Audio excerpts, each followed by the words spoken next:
Greetings and salutations again, good people, Fabian Seh community. We're back. We're back with another interview with another exciting, vibesy, interesting person that we're going to be chit-chatting with, getting to know them, getting to see who they are and what they're doing in the world. My name is Fabian Thomas, and I'm going to be the one who's saying some things.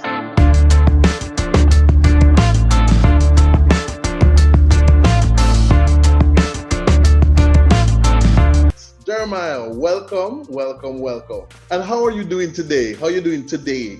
A lot of work, a lot of interesting things going on. So I'm doing all right. No, a good way to release stress is by working out. So, I just finished working out.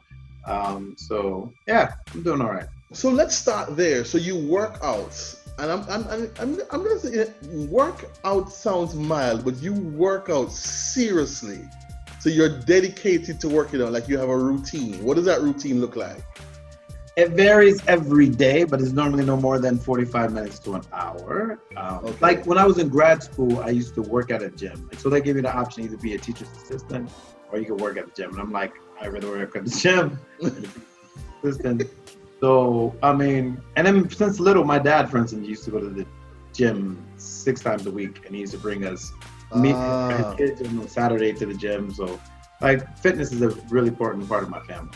So it's kind of in your DNA almost. Yeah, definitely. And what does fitness mean to you? It's all about like feeling good and healthy. Like when you get into that habit, when you don't do it, you feel less energized.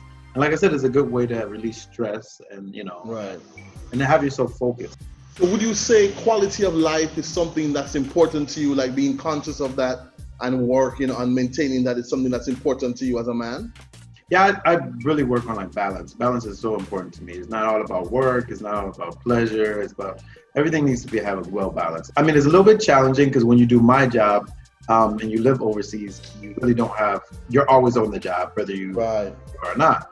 But I try my best considering the circumstance to make sure that I have a balanced type of life. So you are a communications expert. You've done branding, you've done social media, crisis and emergency communication, and you've also worked in the field of press engagement. Right. When did you find yourself in this field? When did you know that communications was your thing? At what point in your life? It's weird. Like I was talking about that before. Like I never looked at it as something that would be a career. But for instance, a little background. My grandmother was my pastor. She was like one of the first female pastors in my city. So like as a child, you had to do public speaking. You couldn't get away with not speaking at church and doing public because she would just call on you randomly. And so you just got used to always being up there in front of people doing things, And then as a child, my mom had me in acting school for a little bit and and so that type of communicating and being able, not having I never had like too much stage fright. It was always something where I felt comfortable in that space. Right. And then fast forwarding, into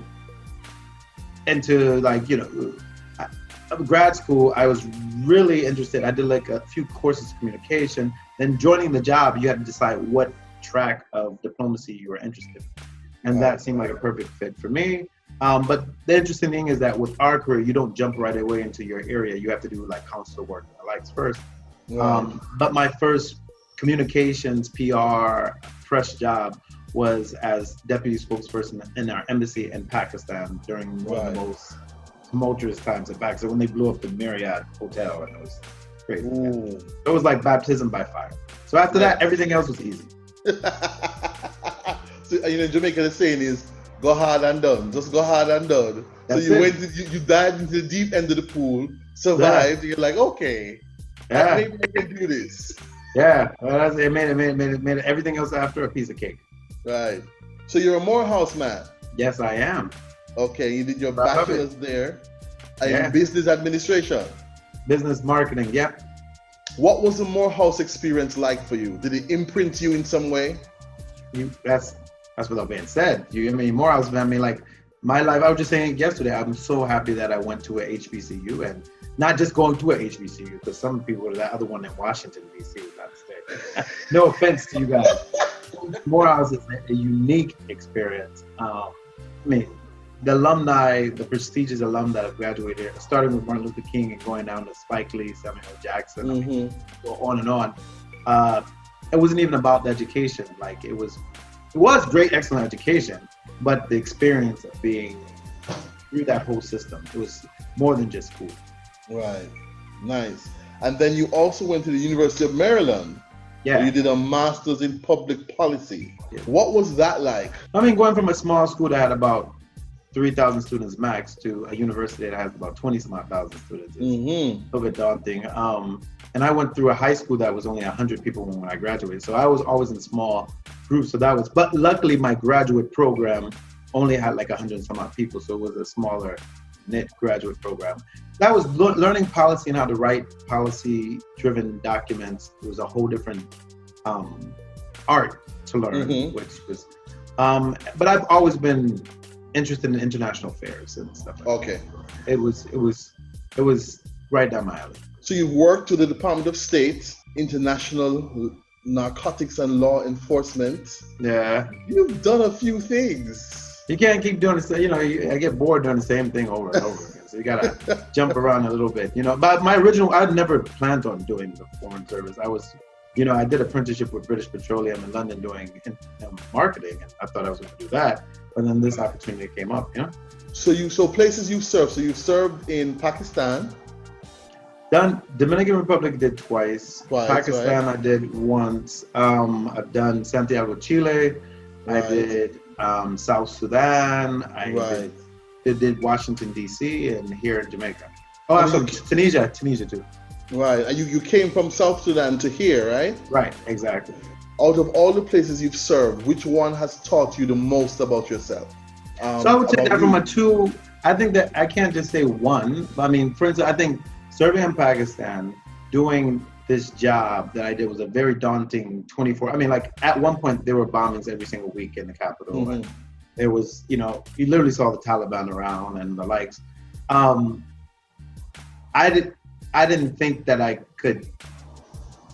It was such a, because literally after I arrived, my boss went on vacation, and I was acting spokesperson within a week, and I knew nothing about engaging with media. I remember when I got my first press phone call. You have to understand, at that particular time, Pakistan and Afghanistan were the eye of the White House in the world. So anything you said was picked up in international media. And the first phone call I get from the media, I was scared to death. I told them to respond back via email, and I went and figured out what to say. And so, like, for the first few weeks, anytime a press person ever called me, I just wanted them to respond back because I didn't feel comfortable talking on the phone. Right. So like the whole process, by the end, I became a whole different person. And I remember I called my boss, my former boss at this time. He's somewhere else now serving, and he was a journalist, actually a former journalist, and so his work as a journalist helped him formulate how he did the government press work, and that helped me. I told him, I said, I don't think I could have had a better boss at that particular time to show me how to do what I do. And I said, I think the reason why I think I'm pretty decent at what I do is because I had really good training in a very difficult situation from a person. Teaching me about myself per se, I think coming here to Jamaica, being of Jamaican heritage, like it was the first time I've actually lived in Jamaica besides when I used to come here to visit. And that taught me a lot about who I am as a person from a cultural side. So yeah. Which place has been the most interesting to serve in as a host nation? But what is interesting for you, like that you found, so interesting is in terms of, unusual things or new things or places to go, things to do, the culture, the food, the music. I look at interesting from like a different point of view. Like interesting to me would be like interest, which I would say working in South Sudan taught me a whole lot about what is Africa. And I never in my life, I served in Tunisia for a little bit, but I never lived in Africa in a situation like, so South Sudan is Africa. It's not Africa light like South Africa or some other parts that people go to. I mean, you are in one of the most, it's in the middle of basically it was a civil war genocide. There is extremely, and poverty is very high there. But then you get to see like the real African spirit and like learn. I mean, it was an eye opener living. I lived next to the Nile River, so like it was amazing. Yeah. Family. How important is family to you? Because you're the last of 4 boys, right? Yeah. right? Yeah, And I know your grandmother, who made her transition last year, is very important to you. yeah. Um, so talk to me about family, your family, and what family means to you. Well, one of my cousins is one of the people that run around my house right now. Okay. Um, that's how important it is. That's why it was a good thing to come here to Jamaica because I have lots of family here. So I'm a very, very family oriented person. Yeah. I spend lots of time on the phone talking to my aunts and uncles around the world and my brothers. Going back home was, especially when my grandmother was alive, was a big ordeal. I would go back a lot. I mean, that even influenced where I decided to serve, my accessibility to go back home. Yeah. That was very, very important to me. So I'm a very big family person. But the definition of family too changes because a lot of my friends I consider part of my family. And so, they're very important to me too. Yeah. So yeah, I spend lots of my free time engaging with my family, my Right. extended family, my immediate family. That's how I am.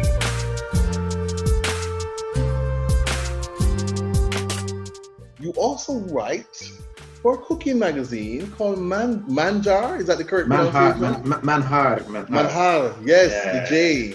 Yeah. And out of that, so you cook. You're a cooking man, and Mm. you're also working on a cookbook. Yeah, it just came like ever since I was a kid, I wanted to. So cooking is a big thing in my family. So my mom is like a big cook that used to cook for neighbors. My grandmother used to cook 24/7. All my Jamaican aunts would sit down. One of them actually owned a restaurant in Atlanta. Right. One of my uncles in London was a master chef. Like it was just like food is always a big thing in our family, right? And so I'm the youngest of the four boys. So my mom and them are like, well, you're gonna have to learn how to cook, just in case I'm not able to cook. And so that's what I started doing. And so I Right. decided when I was in high school, I want to go to University for Culinary Arts. So I applied to University of Johnson Wales in Rhode Island, and I was about to get accepted. I got this letter of acceptance, and my mom was like, "Do you really want to do that for a career? That's your hobby. What you need to do is do something like business." They're like, because my brother's an artist. He's a fine art artist. He's actually got some of his paintings back there. And they're like, you're not gonna do that. We have one in the family. And so I went to school for business, but I never gave up my love for cooking. So Right. when I was living in the Dominican Republic, well, ever since even grad school on Sundays, because I was like speaking of family person, I never believed in eating Sunday dinner by myself because that's just not my culture. And so on Sundays in grad school, I would invite all my grad school friends over and I would start cooking for them, right? And they didn't know that I was actually experimenting with them, like a lot of stuff. And that turned into a tradition from grad school until now, where Right. like on Sundays, Sunday dinners are like, big. And so when I was in the Dominican Republic, my second tour, second time being there, I've been doing my Sunday dinners and people were hearing about them. And what I would do is incorporate all the food I've learned from different countries and try to share it in the experience over dinner. And one of my friends owns a very well-known magazine there called Santo Domingo Times. And she's like, I've heard that you have these Sunday dinners. You never have invited me over. You're supposed to be my friend. So she's a Cuban that lived in the DR for a while. And she didn't know that I knew that her grandmother, and she had Nordic heritage. So I said, you know what? I'm gonna invite her over and I'm gonna make a whole Scandinavian Nordic like this, right? Hey. So I did. She came over with her friends and this and that, and she loved it. And she said, you know what? We're doing a special edition of the magazine related to food, and we're gonna name it Manjar, which means delicacy in Spanish. Mm-hmm. And would you like to be featured? She said, I'm gonna have all these chefs. And I was like, but I'm not a chef. I'm like, I just cook for fun. She was like, no. She gave me a 4-page spread in the magazine. And I'm not even real. I mean, some of the real chefs didn't even get that. And then I said to her, because for the longest I had an idea of a blog about food. And I said to her, well, if this special edition becomes popular and you want to make it into a full magazine, let me know, because I have an idea for a column. And sure enough, that edition was like a hit. Everybody loved it.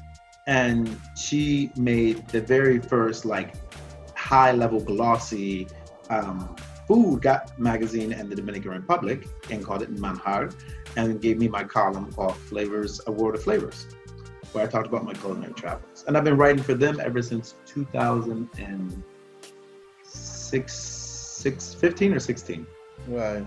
And you still do? I still write for them, yes. Nice. Interesting. So in terms of cooking and food, what's your favorite type of food? So you sound like you're an experimenter, like you don't necessarily follow a recipe per se. People ask me what my favorite type of food is. Any foodie just understands you just like food. So what kind of food do I like? I mean, what is my go-to food? I'm really eclectic. There's no, you know what my go-to food is when I'm lazy? Popcorn. So and is it the same way in terms of preparation when you're cooking it? Is there a particular type of food that you're like, yes, you're in your zone, or is it just all the same? I mean, whatever inspires me. It's really like, I don't have like, I'm not the type of person that like, I have to eat the food that I grew up with 24/7 to be happy or anything like that. Right. I just, whatever inspires me that day, I'll go into the supermarket and see something and some fresh produce or whatever and make a whole idea of a meal out of it, And so I don't really, it's really hard to say. Every Sunday is something different, completely. Okay, so you're adventurous with your food. Yeah, I mean, there are particular regions I'm more exposed to that I've done. For instance, like, I'll admit that I'm not a big, I don't cook a whole lot of East Asian cuisine. Okay. Because it's just not, I've never been exposed to a whole bunch of it. But I bet you if I lived over there or I had some exposure, then I probably might, You would. And so how far along is the cookbook? I'm actually done with my edits to it. I wrote, so okay, let's just explain. The cookbook came from the fact that when I was writing for the food magazine, they were editing like crazy my book. I mean, my entries for the column. And everybody knows that, food magazines, people want recipes and pictures. They don't run a whole bunch of, writing. And I'm very, descriptive with my writing. And so I was getting annoyed at first, but then I said, oh no, what I can do is save my version of my column and make that into another product. And then they can have their edited version. Right. So when I started collecting more and more, I said, I need to just actually make this into a book. And so when I was in South Sudan, I didn't have I couldn't go, we were in lockdown after 4 or 5 o'clock in the afternoon. So you're stuck in your home.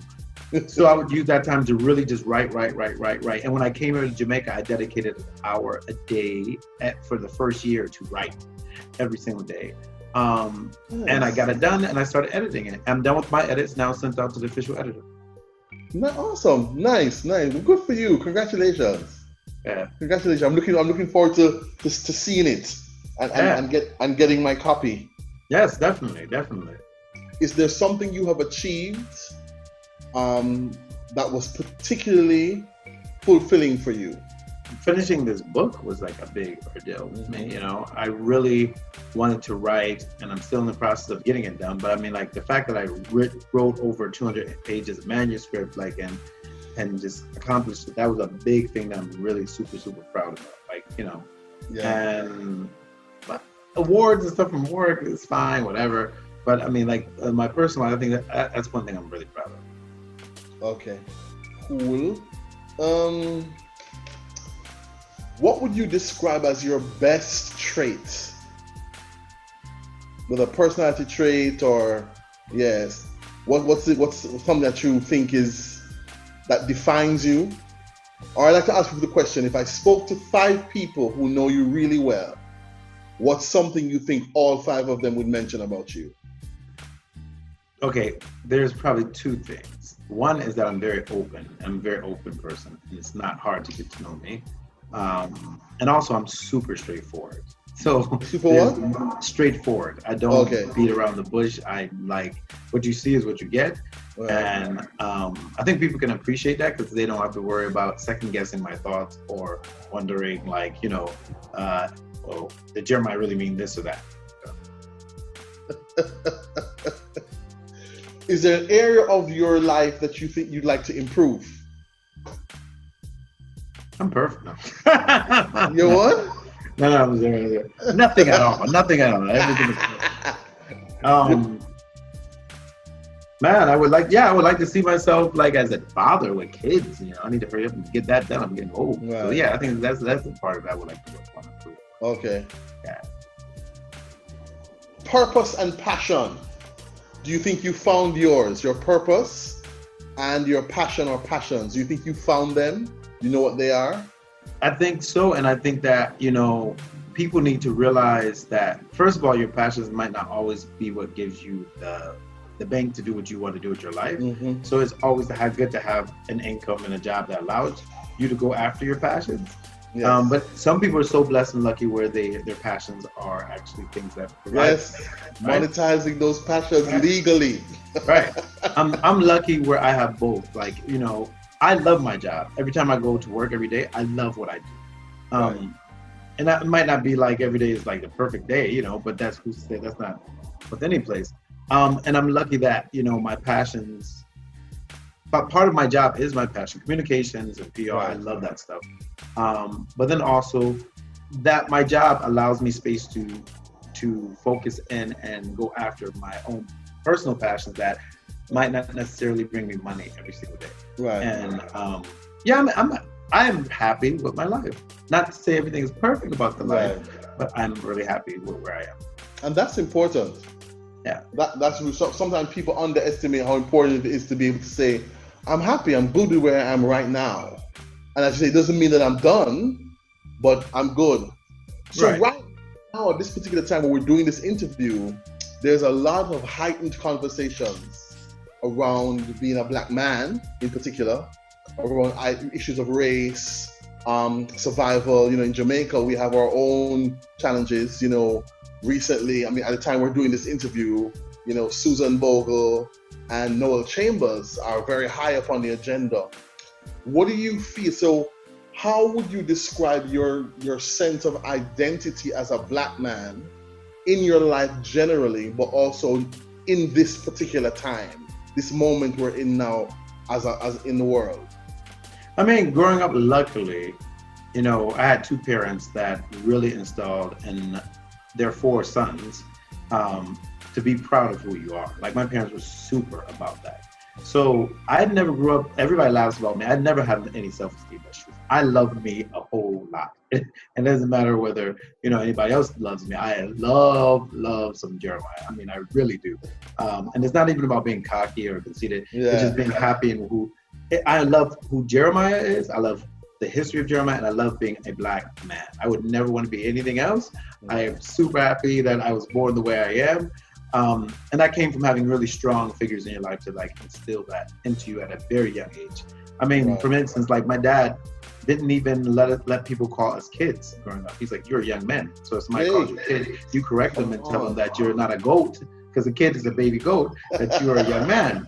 And so that's how we grew up, you know, and especially, you know, in our community. And right now, what we're currently facing in the world, when you deal with the discrimination, racism, and the likes, that's nothing new to the black community. This whole conversation is not new to us. I mean, the thing is that now it's becoming on the front stage for the whole world. Yes. And now that we're getting allies that finally are listening and understanding the challenges that we face for so many centuries. Yeah. And it's an opportune time to have a movement, but also have an action that can install systemic changes for the future. Right. And it's true, because somebody would say in some of the conversations I've been having, and a few people have quoted this and said, you know, it's just that it's being recorded now. We have social media now. There's IG Live now. So in an interesting way, you know, Gil Scott-Heron's "The Revolution Will Not Be Televised" has been tweaked for this reality, is that it is being televised because people are capturing it. Actually, it's not new.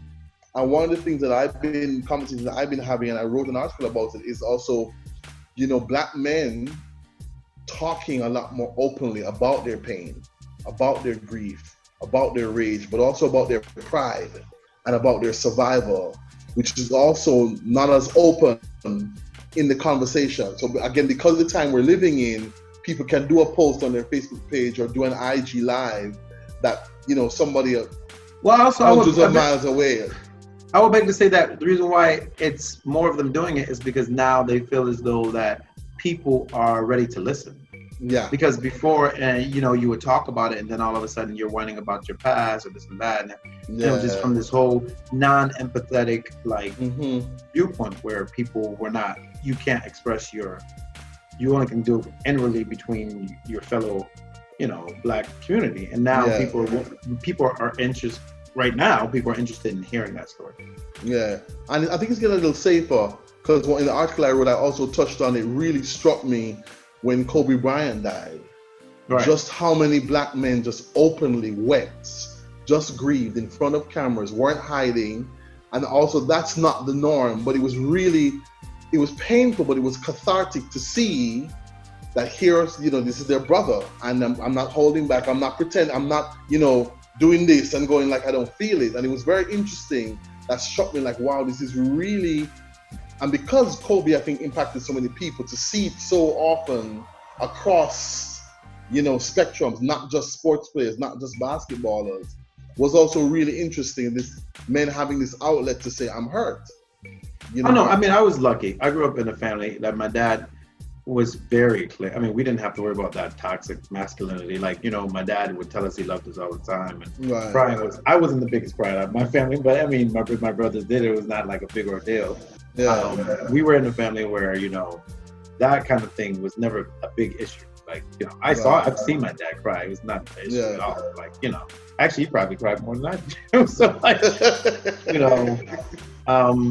so that was never a problem for me particularly. But I understand what you're saying. So, Mr. Knight, as I mentioned to you, everyone who does this program, who agrees to an interview, has to play a game. Okay. You have 1, 2, 3, 4, 5 choices. One choice is what we call rapid fire, and it's where I just say some words and you say the first thing that comes to your head. There's a spelling quiz where we check your spelling. You're not gonna do that. Okay, I can put that one aside. Okay. Yeah, put that one away. There's one called Let Me Ask You Something. Uh-huh. Where I ask you a few personal things that I haven't asked in the interview. There's no need for that either. You ain't getting in my business. That's fine. Okay. Also, then you also want, there's one called Mix Up and Blender that asks some deep, personal, sometimes slightly risque questions. And the other option is Jamaican trivia. So you have why don't we do the first option, the rapid fire? Just rapid fire. That's the most safest one. Rapid fire is very popular. Yeah, because you're trying to get into the pot and stir. Man, so go ahead.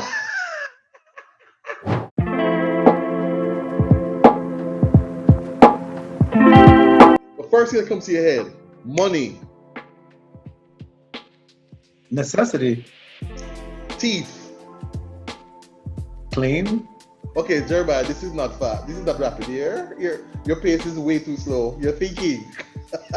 When you hear the word, you just say the first thing that comes to your head. Okay. All right. Black. Beautiful. Sex. I'm like getting myself in trouble by that birthday. Twins. This is not fun. Twins.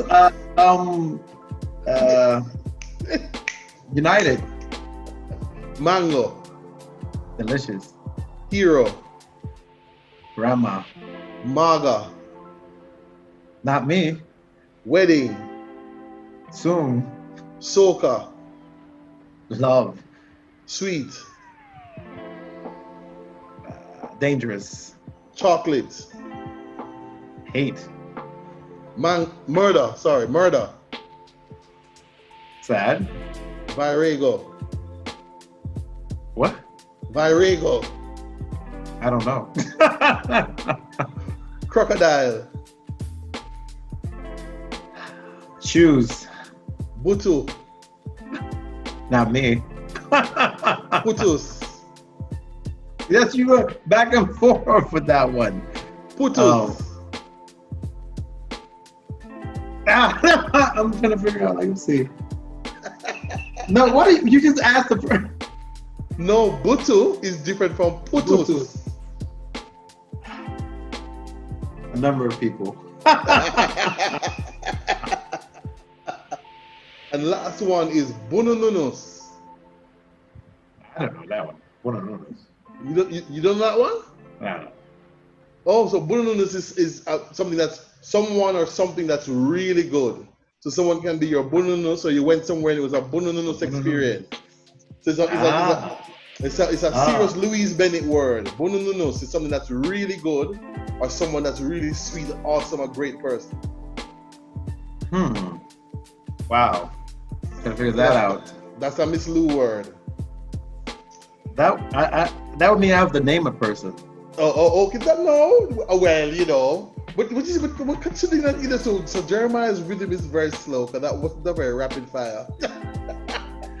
Because you know that's against my general training on speaking in public. Clearly. So we don't do rapid fire. The training has worked. Yes, very much so. I pondered and thought about your answers. Of course. Jeremiah Knight, I would like to thank you for spending some time with me on Fabian Seh. For us to get to know you a little bit, talk to you. Yeah, like I said, when I first met you, I thought, what's a cool guy? And I did get that sense of openness. There was an openness and an ease that you had that I was struck by. And I'm looking forward to the cookbook. All right, you better buy 10 copies. Looking forward to it. I said you better buy 10 copies instead, not just. Well, I mean, I'm just gonna throw out there that I'm gonna buy this cookbook, having not tasted the cooking. I don't know how that's gonna work. I just that's soon come. That's soon come. Don't worry about it. Soon come, like Jamaica time. Yeah. But Jeremiah, as I said, thank you again. You're welcome. And I sincerely want to wish you the best. Thank you. I am affirming your highest good. Thank you. In whatever you do. And for you and your family, I'm blessing you and affirming good things for you. Thank you. So thank you again for being on. Thank you for having me. My pleasure. Enough love, peace, love, and blessings. All right then. All right, take care. All right, thanks.